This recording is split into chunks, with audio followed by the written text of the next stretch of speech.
নমস্কার বন্ধুরা, পম্পা কিচেন ব্লগে তোমাদের সকল বন্ধুদের স্বাগত জানিয়ে আজ আমি সমুদ্রের কাঁকড়া রান্না করে তোমাদের দেখাচ্ছি। তোমরা অবশ্যই পুরো রেসিপিটা ভালো করে দেখবে। এই দেখো, আমি এখানে 4টে সমুদ্রের কাঁকড়া বাজার থেকে কিনে এনেছি। এগুলোকে আমি ভালো করে পরিষ্কার করে ছাড়িয়ে ধুয়ে নেব। এই দেখো, আমি এখানে ছাড়িয়ে ধুয়ে তোমাদের দেখাচ্ছি। এই দেখো, এইভাবে ছাড়িয়ে নিতে হবে। আর এখানে এই মোটা দাঁড়াগুলো নিয়েছি, সরু দাঁড়াগুলো ফেলে দিয়েছি। এরপরে আমি এখানে একটা বড় সাইজের টমেটো কেটে নিয়েছি, কিছুটা ধনে পাতা নিয়েছি, আর পেঁয়াজ কুচি নিয়েছি দুটো, আর দুটো আলুকে এই রকম মিডিয়াম সাইজের কেটে নিয়েছি, আর আদা রসুন বাটা আমি একসঙ্গে বেটে নিয়েছি 1 চামচ। এবার আমি রান্নাটা তৈরি করে তোমাদের দেখাচ্ছি। আমি কড়ার মধ্যে কিছুটা জল দিয়েছি, জল দিয়ে আলুগুলো তুলে দিচ্ছি জলের মধ্যে। আলুগুলো চাপা দিয়ে আমি হালকা সিদ্ধ করে নেব। দেখো, আলুগুলো 2 থেকে 3 মিনিটের জন্য চাপা দিয়ে রেখেছিলাম। আলুগুলো হালকা সিদ্ধ করে নিয়েছি। এরপর আমি জল থেকে তুলে নিয়ে কড়া পরিষ্কার করে তোমাদের দেখাচ্ছি। দেখো, আমি এখানে 3 থেকে 4 চামচ তেল দিয়েছি, সর্ষের তেল। এবার তেলটা যেই গরম হয়ে গেলে তখন আমি কাঁকড়াগুলো ভালো করে ভেজে নেব। কাঁকড়াগুলো ভাজার জন্য আমি কাঁকড়ার মধ্যে নুন আর হলুদ দিয়েছি, দিয়ে আমি ভালো করে কাঁকড়াগুলো ভেজে নেব। এই দেখো, কাঁকড়াগুলো তেলের মধ্যে তুলে দিয়েছি। এরপর খুন্তিতে করে নেড়ে চেড়ে ভালো করে আমি ভেজে নেব। এই কাঁকড়ার রেসিপিটা খেতে খুবই ভালো লাগে গরম ভাতের সাথে। তোমরা অবশ্যই বাড়িতে একবার তৈরি করবে।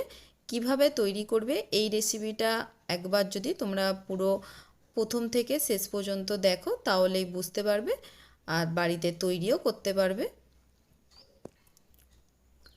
এই দেখো, কাঁকড়াগুলো মোটামুটি ভাজা হয়ে গেছে। আমি একটা থালার মধ্যে প্রথমে তুলে নিচ্ছি। এরপর আমি এই তেলের মধ্যে যে আলুগুলো সিদ্ধ করে নিয়েছিলাম এই আলুগুলো তুলে দিচ্ছি। আলুগুলো ভালো করে ভেজে নিতে হবে। আলুগুলো ভাজার জন্য আমি অল্প 1 চিমটে নুন, 1 চিমটে হলুদ আর 1 চিমটে লঙ্কা গুঁড়ো দিয়ে আমি ভালো করে ভেজে নিচ্ছি। হলুদ আর লঙ্কার গুঁড়োটা দিচ্ছি কারণ আলুর কালারটা বেশ সুন্দর আসে, সেই জন্য আমি লঙ্কা গুঁড়ো আর হলুদটা দিয়েছি। এই দেখো, আলুগুলো নেড়ে চেড়ে ভালো করে ভেজে নিয়েছি। এই কাঁকড়ার মধ্যেই আমি আলুগুলো তুলে রাখছি। আমি এই রান্নাটা পুরো এই তেলটাতেই তৈরি করব।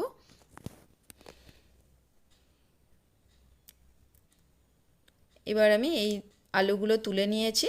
তারপরেই আমি এই তেলের মধ্যে কিছুটা ফোড়ন দিয়েছি।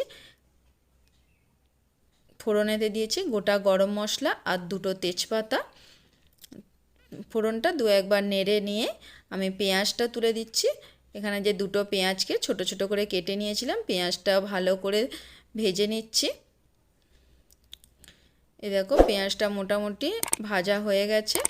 এরপর আমি যে টমেটোটা নিয়েছিলাম টমেটোটা এর মধ্যে দিয়ে দেব। টমেটোমের যাতে কাঁচা গন্ধটা চলে যায় সেই জন্য আমি টমেটোটা একটু ভালো করে ভেজে নিচ্ছি।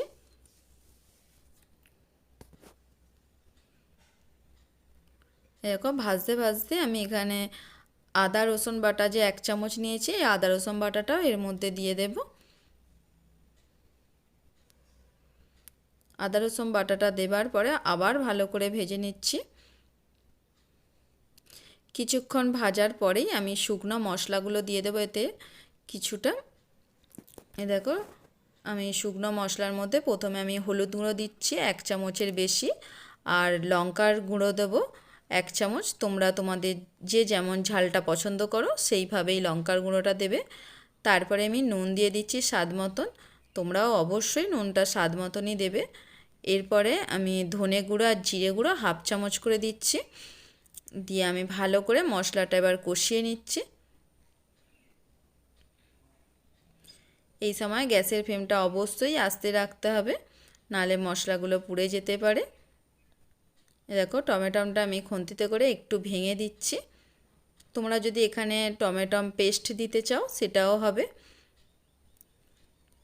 দেখো, ভালো করে কষিয়ে নেবার পরে আমি আলু আর কাঁকড়া একসঙ্গে যে ভেজে রেখেছিলাম দিয়ে দিচ্ছি এই কড়ার মধ্যে, দিয়ে আবার মশলার সঙ্গে কষিয়ে নিচ্ছি।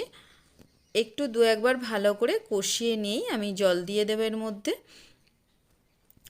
আমি এই যে কাঁকড়ার রেসিপিটা একটু আমি ঝোলঝোল রাখবো, তাই আমি জলটা একটু বেশি করে দেব। তোমরা যদি কষা মতন রাখতে চাও তাহলে জলটা একটু কম দেবে। এই দেখো আমি একটু জলটা বেশি দিয়েছি, দিয়ে আমি চাপা দিয়ে দিচ্ছি। 5 মিনিটের জন্য চাপা দিয়ে দিচ্ছি। 5 মিনিট পরে চাপাটা খুলে তোমাদের দেখাচ্ছি। এই দেখো কত সুন্দর দেখতে লাগছে। আমার এই কাঁকড়ার রেসিপিটা মোটামুটি হয়েই গেছে। এই দেখো আলুগুলো সিদ্ধ হয়ে গেছে। এরপরে আমি নামানোর আগে একটু গরম মশলা গুঁড়ো আর ধনেপাতা কুচি যে নিয়েছিলাম সেটাও দিয়ে দেব। দেখো প্রথমে আমি গরম মশলা গুঁড়ো দিচ্ছি 1/2 চামচ, তারপর ধনেপাতা কুচিটাও দিয়ে দিচ্ছি, দিয়ে নেড়ে চেড়ে আমি এবার নামিয়ে নেব। খুব তাড়াতাড়ি খুব সহজেই এই কাঁকড়ার রেসিপিটা হয়ে যায়। তোমরা অবশ্যই বাড়িতে তৈরি করবে। কেমন লাগে আমাকে কমেন্ট করে জানাবে। যদি ভালো লাগে তাহলে লাইক শেয়ার তো অবশ্যই করবে, আর আমার এই চ্যানেলটাকেও সাবস্ক্রাইব করে পাশের বেল ঘন্টিটা বাজিয়ে দিও, তাহলে এরকম নিত্য নতুন রেসিপি তোমরা সবার প্রথমে দেখতে পাবে। এই দেখো আমি এবার কড়া থেকে বাটিতে ঢেলে রেখেছি। দেখো দেখতে কত সুন্দর লাগছে, গরম ভাতের সঙ্গে খুবই ভালো লাগবে খেতে। আজ তবে আসি, আবার পরের কোনো রেসিপিতে তোমাদের সঙ্গে দেখা হবে। ভালো থেকো, সুস্থ থেকো।